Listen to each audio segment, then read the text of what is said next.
Dear Tech. Dear Tech. Dear Tech. Let's talk. We have a pretty good relationship.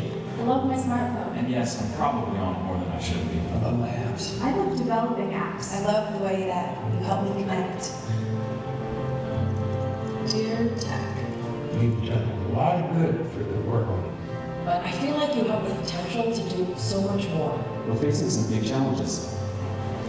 How do we better protect our natural resources? And better respond to natural disasters. How do we make security into everything we do? I want all my data to be protected. I need a cloud that talks to my other clouds. I need tech that works at scale. Dear Tech, are you working for all of us or just a few of us?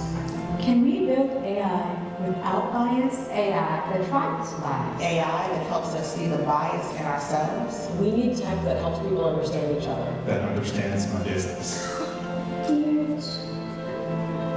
Here's the thing. It starts with people. It starts with me. It starts with me. I would like to make open source software the standard. I'm teaching the next generation of coders. We're working to help make sure your food is fresh and safe to eat. That what you buy isn't a knockoff or from a sweatshop. We're helping people take the turbulence out of air travel. We're working on smarter ways to help people manage their diabetes. We're doing the hard work. And we need your help. We need your support. To make a difference in people's lives. Dear Tech. Dear Tech. Dear Tech. Let's help make a difference in finance. Let's make a difference in retail In telecommunications, insurance. and healthcare. Let's make a difference in government. The environment. And society. Let's develop new solutions with the help of quantum technology. Quantum.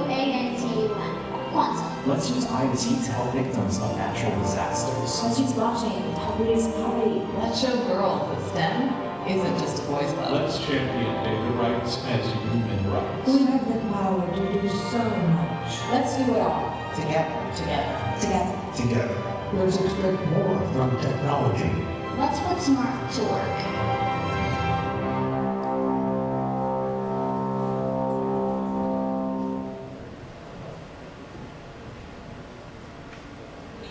Am I audible? So, dear tech and all of your technology guys, let's talk.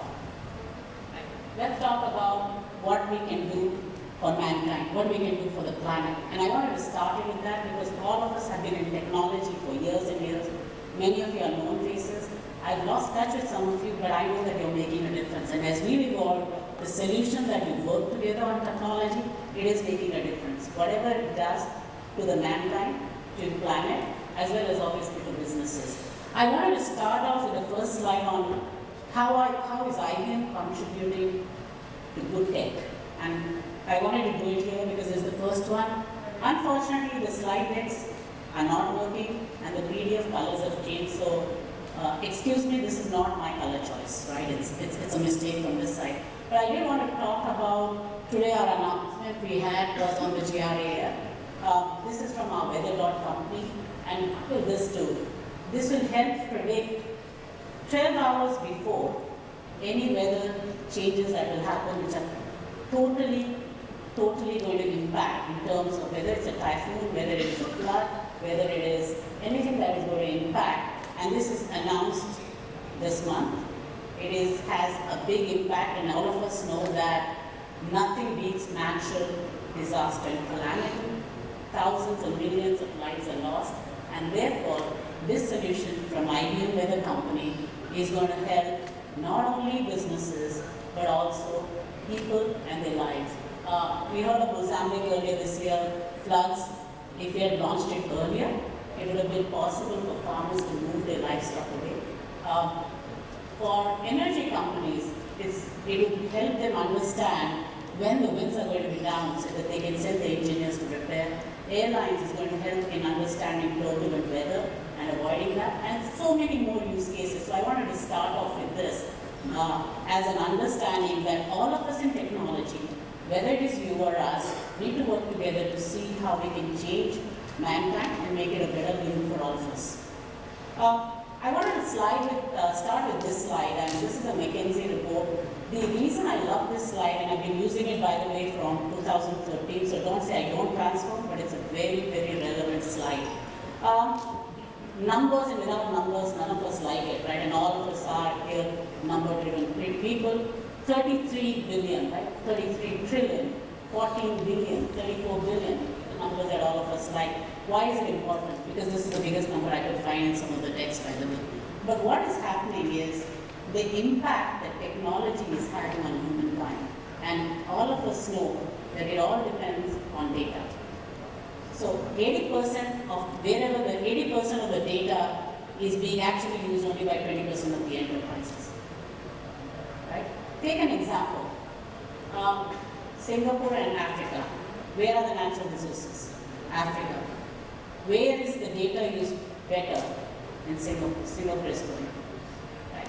If you look at the technologies that are moving on, and while we talked about industries, how are industries changing? Do we know that the number of citizens who are going to cross 70 is increasing? Reproduction rates are decreasing, and therefore automation is important. And that is how we're connecting what is affecting human lives to technology and where IoT matters. The other piece of what is critical is how we move in technology and our consumer behavior from going to mass to specialized to coming back to one-on-one personal information that's happening. So if you look at and you're talking to your CIOs, what do the CIOs need? They need personalized information, consumer behavior, and they want you to look at how can you give them all those technology to be able to make a difference, because customer experience is what is driving it. How many of us understand how Netflix has grown as an organization, right? It was into what? Renting out movies, to giving movies on the fly, to now it has accumulated so much of data that it has personalized what you like to see as an individual, what are your tastes, to coming down to actually becoming a production house. So the business has changed, the business has transformed. SBI Yono is not just a payment solution, right? What does it do? It also helps them understand where are the consumers. It collects that data to be able to better target the customers with the offerings that they need to do. So where does this all data get collected? It means that businesses are changing. And as all of us in technology and all of us in business, we want to address the changing end customer.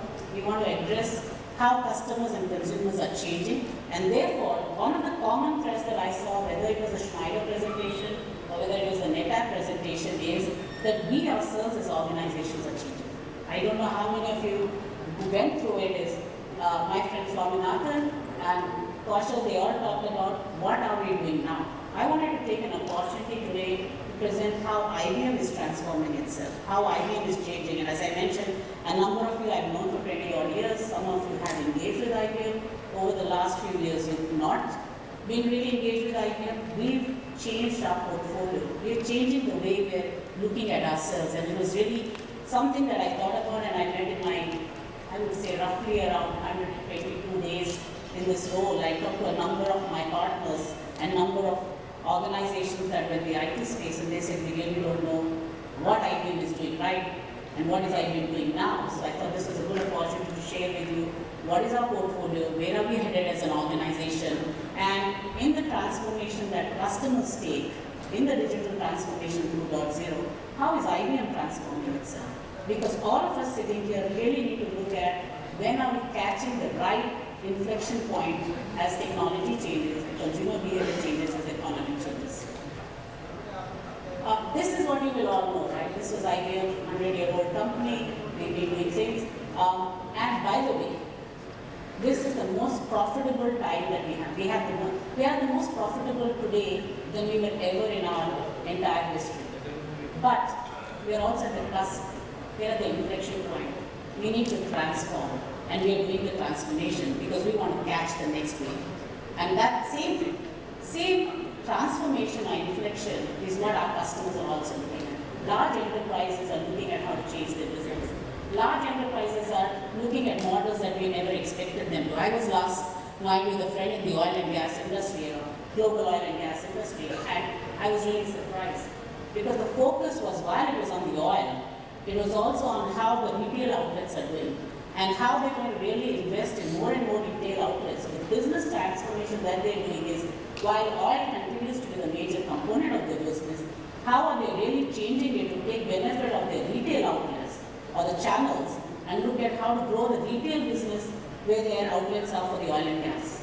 That's a typical big transformation that's happening. We've seen Pepsi talking about how they're changing their business as well, right? From aerated drinks, they're moving into more healthy options of it. So businesses are definitely changing, and businesses will continue to change. So what's so different that we're doing and what are the other organizations doing? We're all looking at 2 or 3 things. We're looking at digital transformation, we're looking at people, and we're looking at the ecosystem. All 3 are very critical for us. So when we're looking at digital transformation, we're looking at how do we really adopt technology, but more than adopt technology, what are the deliverables that it will do?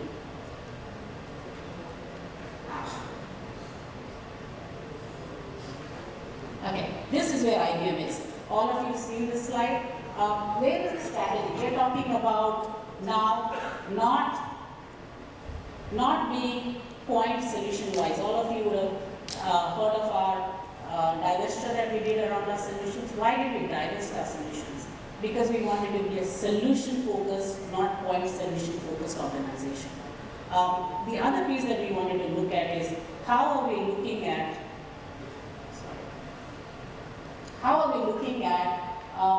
not point solution, not point products, but solution, but also how are we looking at incumbency not being an entitlement? And that's a very important point because all of us have customers where we are incumbent and we take it for granted. So IBM is stepping back and looking at how we are, how do we address our customers, and how do we ensure that we're not taking entitlement from the fact that we're incumbent. The technology areas that we're going to continue to focus is on systems, on our data and AI, and on obviously the technology services. All of you know technology service, whether it is GBS or GTS, that is it. And the deep expertise that we bring in from banking, from oil and gas, from retail, and obviously underlying it is the security. So when we look at how is IBM becoming a different company, we're looking at becoming more outcome-based and not from a core perspective or spec perspective. What are we giving to the customer? What is our hardware giving to the customer? What is our software solution giving to the customers? And that is the idea of acquisition. Now, why do we really get into the acquisition? We saw 3 dynamics changing in the market. One was obviously solutions moving to Linux. All of you know that a lot of the deployment of workloads are moving to Linux. The second part that we saw was deployment was not the key. What is the key for customers now is the elasticity. Right? They need to be able to look at elasticity, ability, mobility, and how are they able to get device solutions available on the device. So it's not deployment, it's elasticity that they need from solutions that they give to the customer. The final piece was the piece on the compliances. All of us know that the compliances in each of the country and the Data Privacy Act is we need to be very, very careful of where the data is, how are we going to look at the data, how are we going to move the data, and what are the solutions that we have from a data perspective. And that's where we came down to why did we acquire Red Hat. Red Hat, $34 billion we invested was for the $350 million of OpenShift. What is OpenShift going to give to IBM and its partners? Right? And when I looked through the base of the customers or the partners sitting here, I saw partners who are looking at solutions, partners who are application developers, partners who are organizations who are into security, and organizations who are into cloud and managed service providers. But one key thing that all of us need is operability of our solutions that we develop to our customers, moving from on-prem to a hybrid to a public cloud. Right? Whichever way we move it, we will need solutions that are movable, that are applicable to any environment. And that is where IBM invested its money on Red Hat acquisition. So when we look at our power systems, when we look at our storage, when we look at our software solutions, and from a services side, it is the key to how do we build applications and help our customers move to the digital transformation 2.0. So we're looking at application development, we're looking at application deployment, and we're looking at our partners partnering with us in an environment that is building solutions which are containerized and movable. So we're looking at partners building and helping us join the journey of digital 2.0. So what do we have on the table? This is the first time that an IBM software portfolio actually is on one slide. Today, many of you have seen us for years and years. We've never had a time when we've been able to present the entire IBM software portfolio in one slide. No, I think it's sometimes taken us nearly 1 hour of presentation to talk about our solution. What we've done for a change, are the colors visible to you or are they still the different colors? Yeah, these are not my colors, right? These are not my colors. So what I'm going to do is hand over and again, is it really clear or it's all easy? Pardon? You can make out. That's a challenge because the idea was that these guys have not heard about IBM and then we have this laziness that's coming in. That was not the intention. Okay? But one point that I did want to articulate, and when you see the software, the cloud and cognitive portfolio that we have, one thing that I want to stress on is this is the first time we have really simplified our portfolio to be able to showcase it to you to say, look, we have 6 cloud packs. These are all containerized, right? Whether it is cloud pack for application, cloud pack for integration, cloud pack for multi-cloud management, cloud pack for data and AI, cloud pack for security. All of them have the ability to build, develop, move, integrate, secure your applications in a manner that you can actually, whether you want to deploy them for your customers on-prem or on cloud, you can do it. Right? What we would like from each of you is, depending on where you are and what cycle of your growth you are, whether you're a niche player, you're ahead in the market, whether you're looking at the mass commoditization part of it, whichever area you are, we're open to discussing which of our packs fit into your requirement and at what point of time.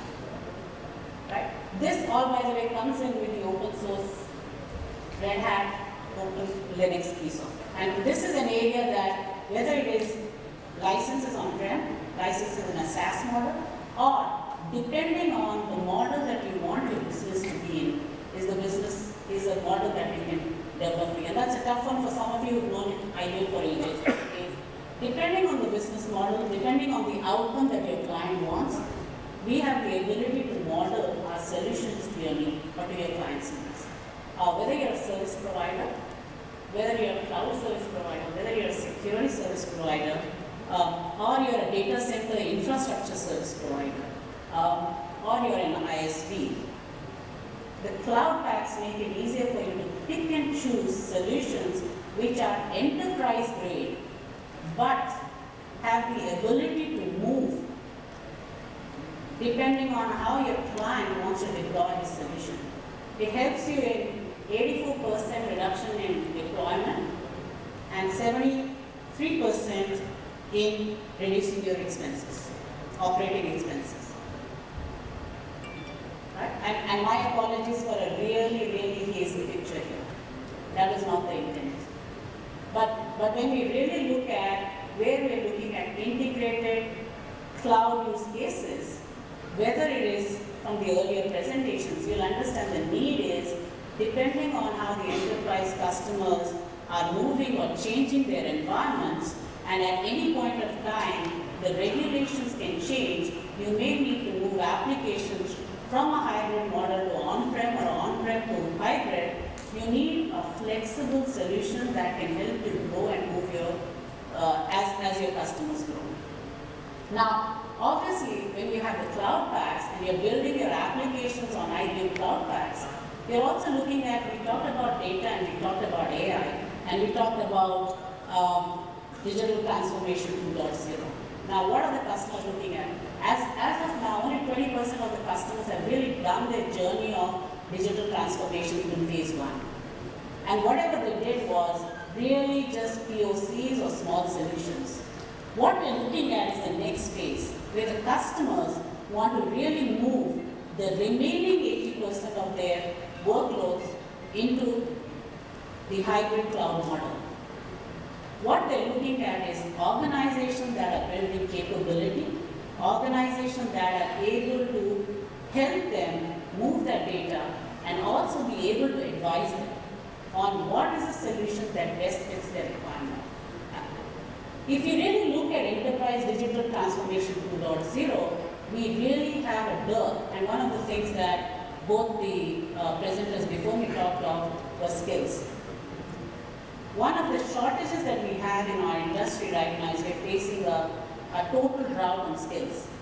Whether it is skills on integration, whether it's skills on data, whether it is skills on AI, that is one area that we are really working with our partners to build capability. So whether you're looking at partnering with IBM now or at a later date, one of my really suggestions as an ecosystem player is look at what are the investments that we are doing at the right point of time, which will help you leverage the services that you can deliver to your end client. Because this is the era of services. It's not the era of solutions only. What you need is from the services that you will drive around moving application, building application, but the key will lie in the type of services that you can deliver to your customers. And while we talk about our products, we also have a services company, but we also look at services being the leader for each one of you. And all of you, because you're in that industry, are not really looking at OEM sales, I'm very sure. All of you are looking at how do I make revenue on my services. So the next wave or the inflection point for all of us here is how does it really become an economy of services, not an economy of products? Right?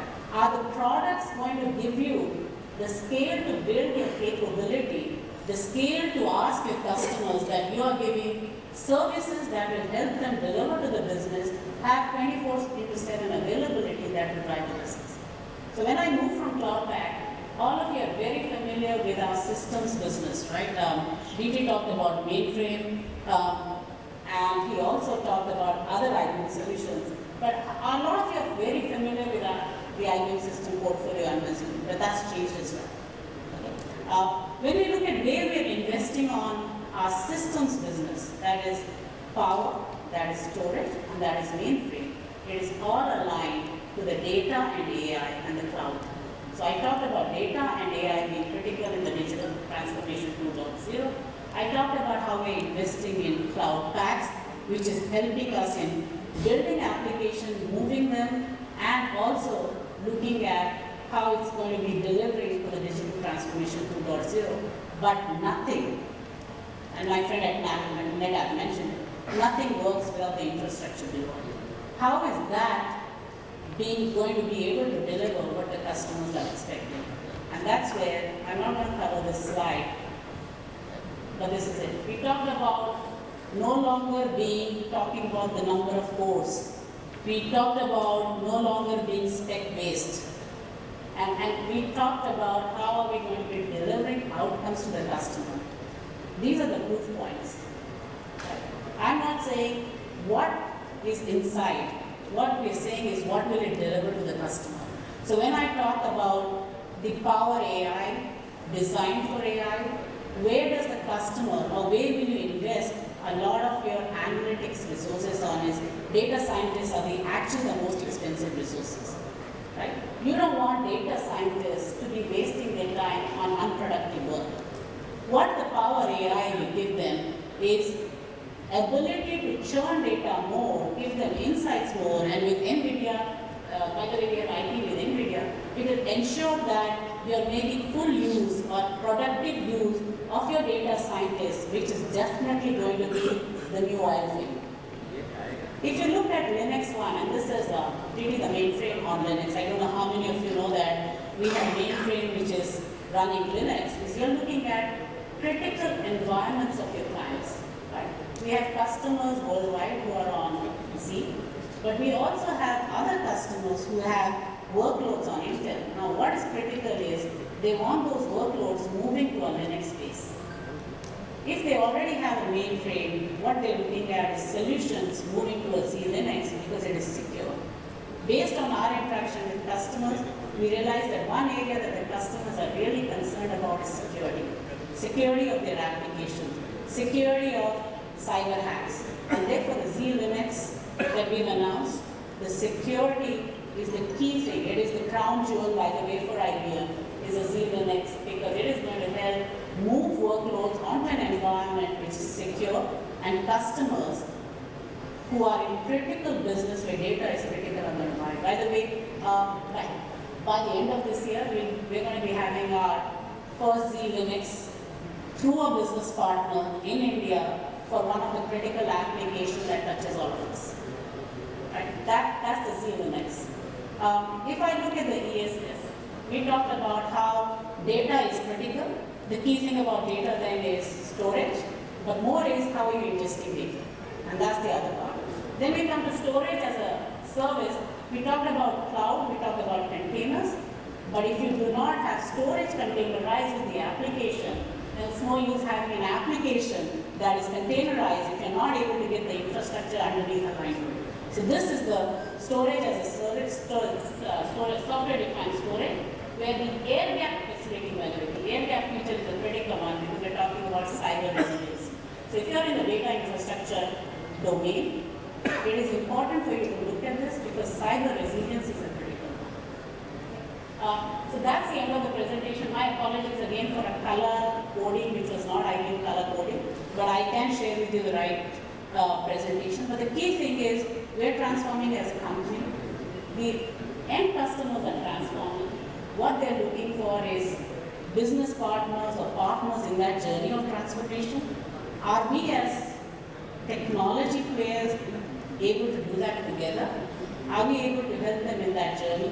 And finally, are we able to do it with the right intent? And I didn't want to end with that because the right intent is what we counted on. It's good tech, it's good stewardship, and it is also ensuring that there are no unconscious biases. So I'll leave you with that. I have my colleagues here who are there throughout the dinner drinks. We spend some time with them.